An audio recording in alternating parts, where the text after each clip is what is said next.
Welcome to the Veterans Growing America podcast. I am Coach RL Simmons. I'm here with my illustrious co-host, Donnell Johns, and we have another special guest for you today. So I'm going to break this down because she's a big deal, right? So we have Dr. Ariel Jordan.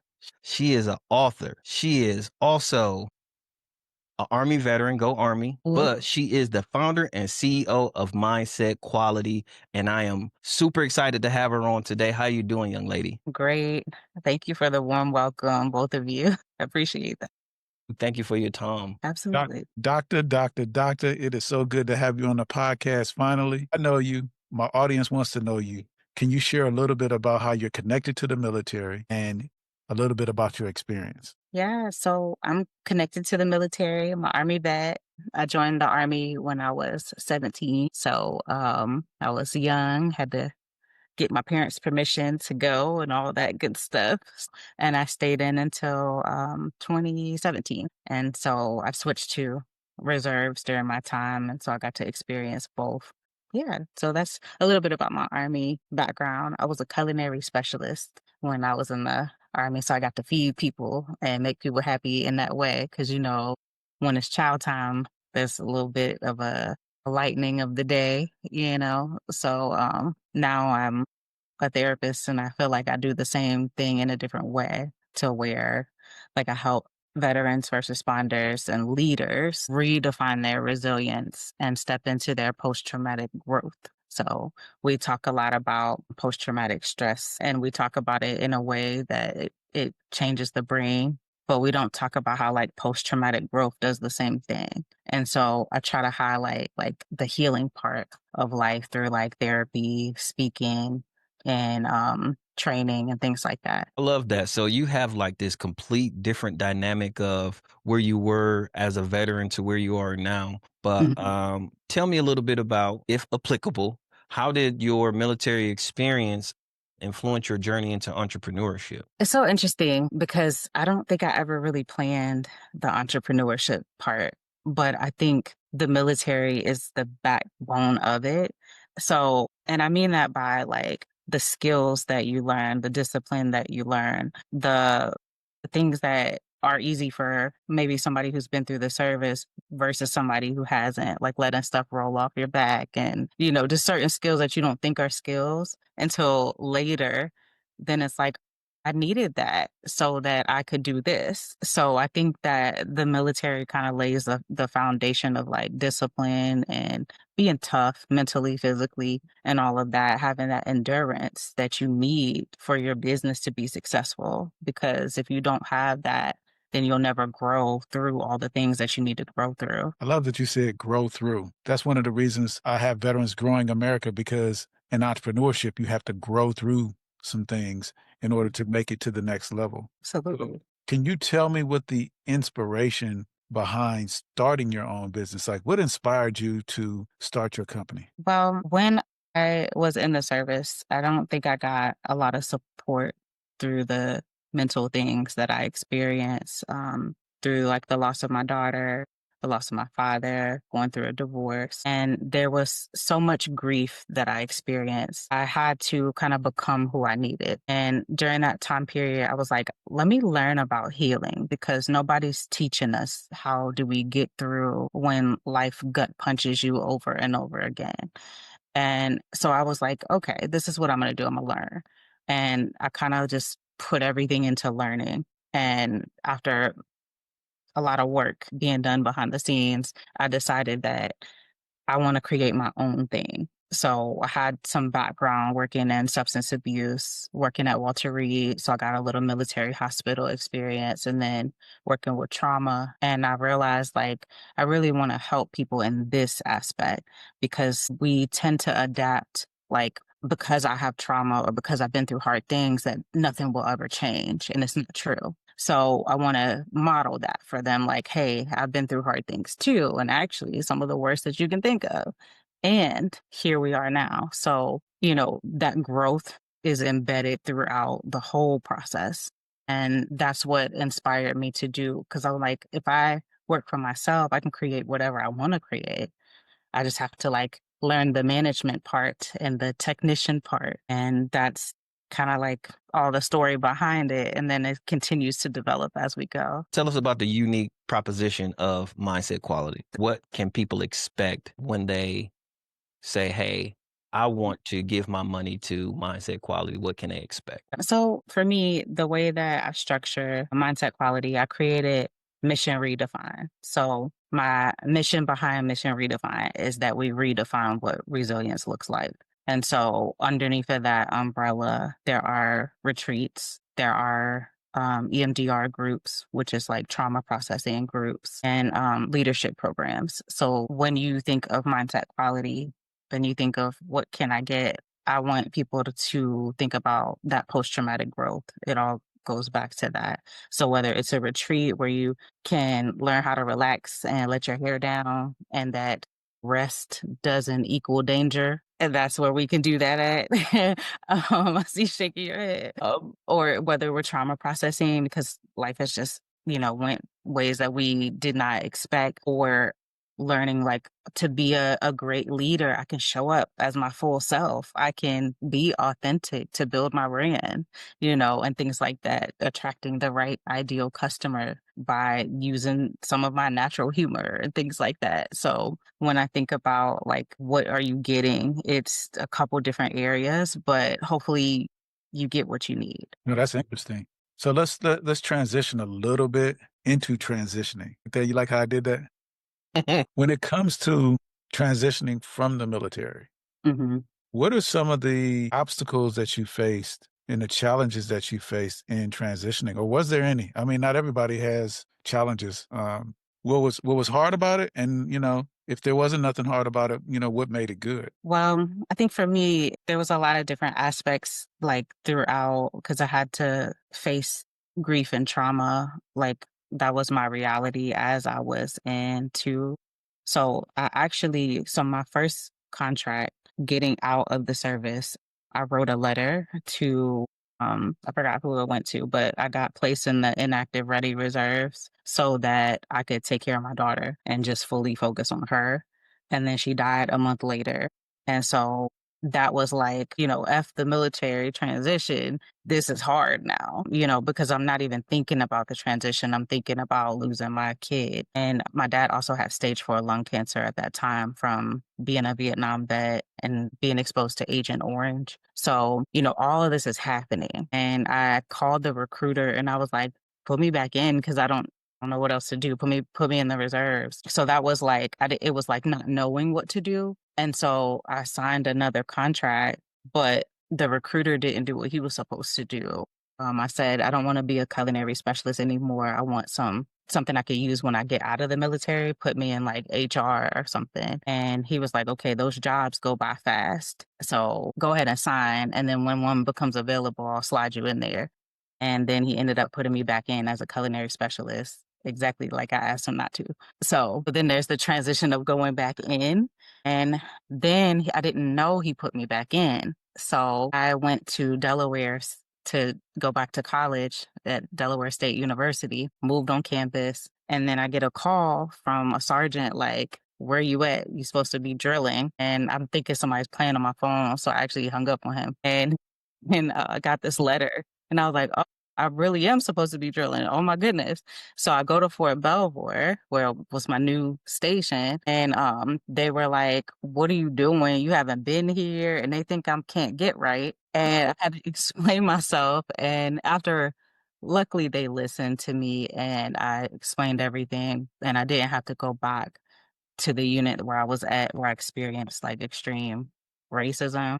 So it was like so many transitions all throughout the whole 9 years that I was in. And then when I finally got out, it was terrible. I submitted a packet 2010 when I tore my shoulder to get out medically. And because of all the stuff at my unit, I had to take out a congressional on them and everything. My packet was lost. And then fast forward to 2017, my packet was found. And then I started to transition out medically. And I was like, it's 2017. I've healed. I've grown. I'm still growing. And now I have to get out. Like, it doesn't seem fair. And Mm. so, like, for me, it was more of an injustice that it felt like at that time period. So I'm dealing with all the things. And I decided that, okay, I don't like it. I don't condone it, but I have to accept what it is. And that's what freed me to be able to create something else and still work with the military outside of the military, if that makes sense. It does. Mhm. So, in order to get that title doctor, that's a lot of school. So, were you going to school in between the time that you were in the military, or did you wait till you got out? My goodness. How does that So work? yeah, that was a whole journey as well. Like, I started school and I changed schools and changed majors and all that stuff. And by the time I got to Delaware State, I had figured out I like psychology and the brain. And then I figured I would go further. And then when I got my bachelor's degree, I was like, okay, I can't make much of a difference with the bachelor's degree. I actually need a master's to make the impact that I want to make. And then COVID happened and I was working at the military hospital and I had to be there every day. I was now an essential employee. So I was like, well, now what? Like the world has stopped. I'm not doing too much with life right now besides working. And they told me it would take 3 more years to get to the doctorate if I kept going. So I said, nobody in my family has a doctorate. Like I'm a researcher anyway. Like, let's do this. And so I continued on that path. But it was a lot of years that it took to get there, more than 7. Wow. Congratulations. Yeah. Crushing it.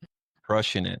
Thank you. So united we serve, united we heal. Tell us about it. So, United We Serve, United We Heal is about racial trauma. And I tell my story. So I actually wrote Holding Space, which was my first, like, kind of like memoir type of book. And I talked about how to thrive after tremendous loss.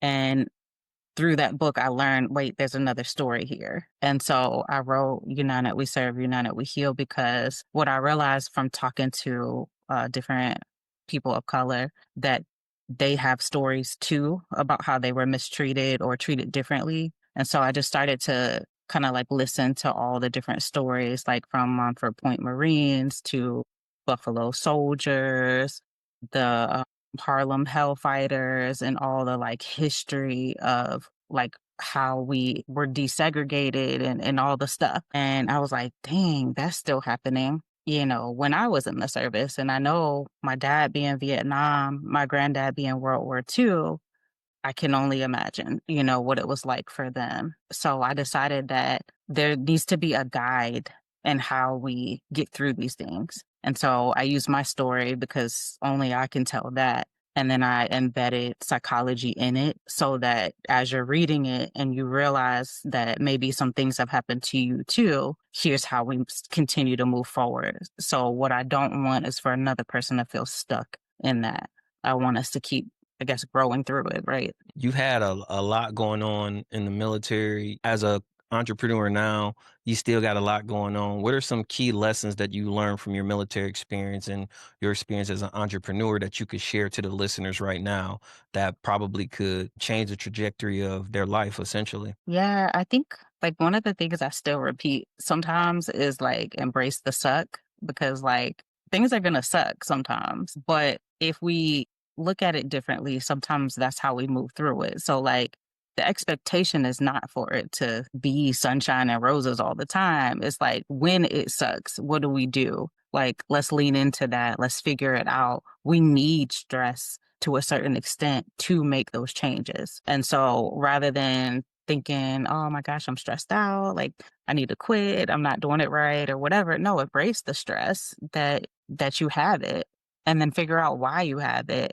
And then what is the next step? Because we all like don't come from the same place. So if you don't come from a place where there's entrepreneurs like leading the way and you're trying to figure this thing out, we start, whatever business we want to start in the beginning. And then usually we realize that, I can't keep operating in this way and I need to change some stuff. So it's all about like embracing the whole thing and not expecting it to be easy. And I think that's something that I learned joining the military. No one's coming to save me. I have to get through this.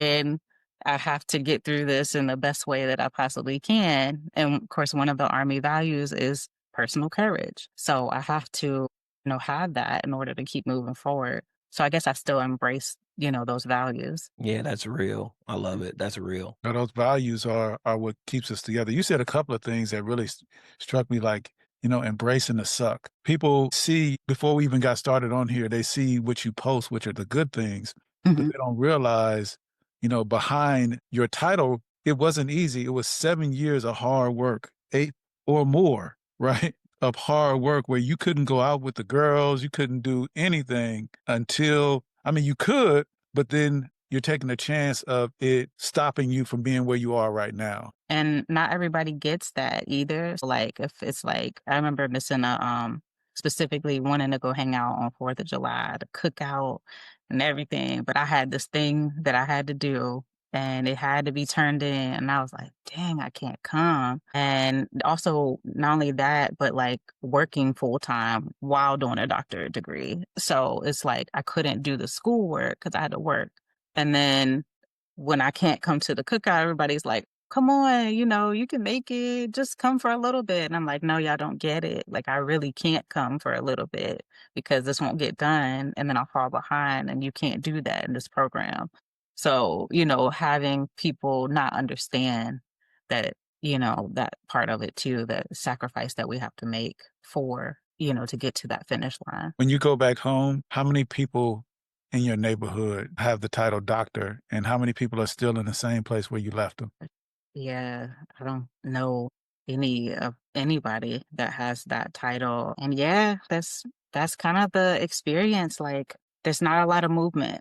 Yeah, I will say that, I'm sure everyone does the best that they can. So that's not to take away from anybody's experience, but I feel like if I had never left, that there might be the same experience for Yeah, myself where I didn't leave or do anything different. And, I think that the military, I can thank for that because it takes you out of your comfort zone and you do something different that you've never done before. And so that takes the fear out of doing something that you've never done before. So like now as an entrepreneur, you're doing things that you've never done before. And, you just keep going through that. I love that. I love Mhm. that because statistically, only 8% of people will make a change with new information. And so you're a part of a very small group of people who have consistently just been making changes and going about your life.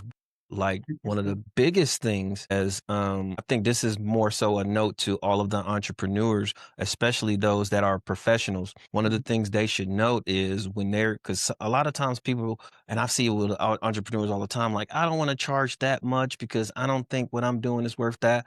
But Yeah. like for me, like when I'm charging you and I'm charging you a premium price, and not to say I'm trying to crack you over the head, but Mhm. I'm not charging you for this hour. I'm charging you for the 20 years of grind and grit that I had to put into this. I'm Right. charging you for the hour that I'm going to be away from my wife and my kids. Like my time is valuable. So as entrepreneurs, don't look at the competitive price, but you really have to put a price on your time because that's something that you're not going to get back, especially that you've already given so much time into your profession. Like you have to take advantage of that. But I say that to say kudos to you and yeah, charging for that time. Yeah, I feel like you just poured into me because Yeah, I think I'm still learning that. I think that I say yes to opportunities sometimes, and later on, I'm like, that really wasn't worth like the time that I invested into that. And so if you don't value your time, then who will? And so, absolutely. it's the discernment here of like, is this beneficial to me and to you to where we both benefit rather than just one or one side or the other. And so Absolutely. it's a way of thinking that changes. Absolutely. I can be on here all day because that's another piece of this is like all money isn't good money. And so I am really particular about the people that I take on. Number one, because some people are hard to work with. But the other piece to this is if I am building a brand and the customer becomes a part of that brand because they're the ones that give the 1 to 5 star review, but also they're the output of what it is that you do, right? So if you can't see quality and growth in something that you're putting your time into, like it ain't good money because now you're wasting their time. They're probably going to give you bad reviews. And then on top of that, people are going to look at them and was like, yeah, he worked with Rob. No, he didn't. It's funny you say that because I'm really particular about who is a part of Veterans Growing America and who we promote, within the community, because we're building a brand and we're sharing a brand with so many different entrepreneurs. 100%. And it's hard to discern immediately, but like even when someone comes in our space and they don't fit the values that we have, I immediately be like, yeah, this is not a place for you. Yeah, absolutely. And I want to thank you for Dr. Jordan for being a part of Veterans Growing America and utilizing the community and jumping right in immediately. The first time she showed up to Veterans Growing America, she was like, how could I be down? What could I do? How could I play a part? And we've had to, sit down face to face and really talk about it. And we're going to have her a part of our suicide prevention at Veterans Growing America in several different ways, not just at this Veterans Connect. So tell people about, why community is important when it comes to entrepreneurship.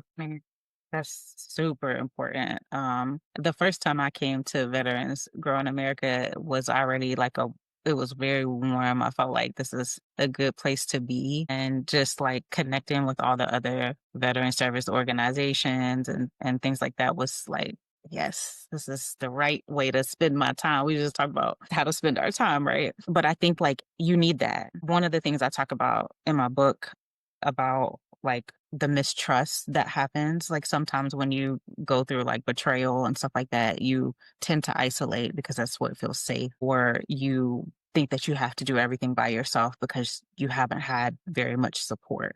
But that's not true in business. You need other people. You cannot do it by yourself. So now the mission is, when we talk about mental health, the mission is to heal so that you can be able to create that community. You can't stay stuck there. You need that community. So what is it that you need to do, to be able to trust and be able to at least try to create something different? And you need other people to do that.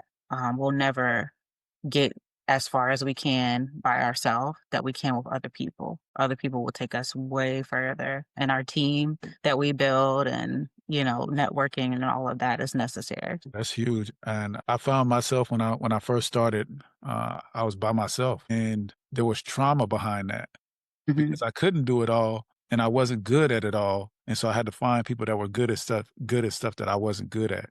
And when I tried to do it all, I couldn't. And so we started, bringing people on and utilizing their expertise to grow what we're doing. Like this podcast, I couldn't do this podcast.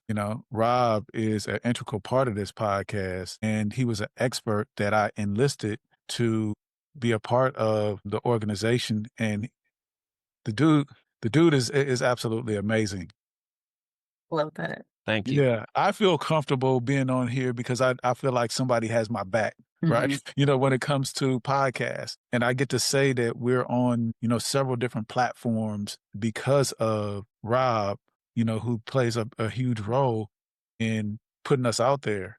So I want to give him his flowers while he's here. And then I would be able to showcase, people like you that's doing amazing work within our community where people need to heal from their trauma, because if they don't, I've seen people, grown men, grown women, turn into 5-year-old kids when they're faced with the trauma that they didn't address. Absolutely. Yep. I see it every day.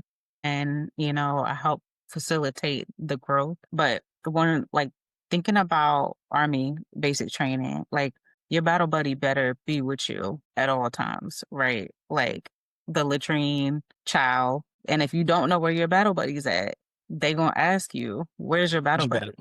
You better know, right? So why, when we get out, do we think that we got to do it by ourselves? Ooh.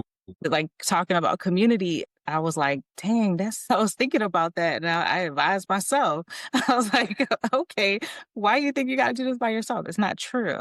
And actually you get further when you do and find some good help, right? We might have to try a couple first, but eventually we will figure it out. We will have the team that really takes us to that next step. It feels better and you feel supported. Like it's a great thing, but to get to that is hard. So I'm sure that you've been through your share of things to like find the right people too. I just love that though, because that's like an eye opener. So I asked all of the VGAers, the listeners right now, especially the entrepreneurs, where's your battle buddy? Where's your battle buddy? Yeah, where's your battle?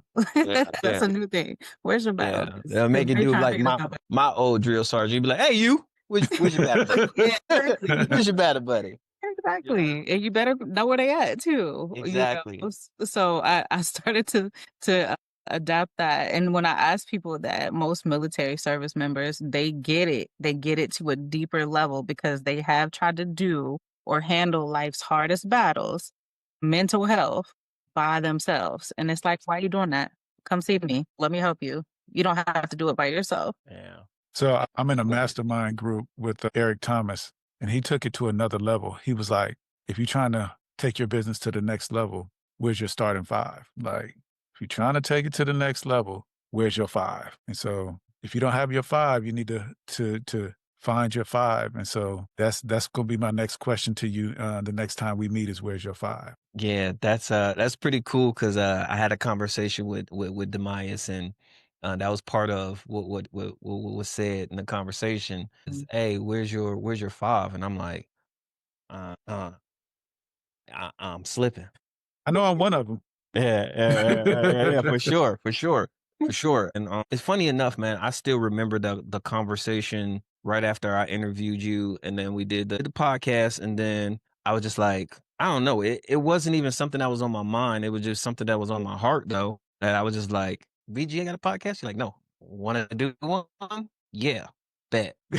And that's how it happened. And we've been rocking for 50 episodes since, 50 plus episodes, man. Yeah. Absolutely. I love when somebody makes it easy to work with them. It doesn't have to be as difficult as we make it sometimes. Like sometimes it can be that simple as like, hey, do y'all have this? Oh, I could do this. Let's do it. And you made it happen. So that's cool. That's it. Just got to plug in. Ask Ariel, I'm going to ask you another question.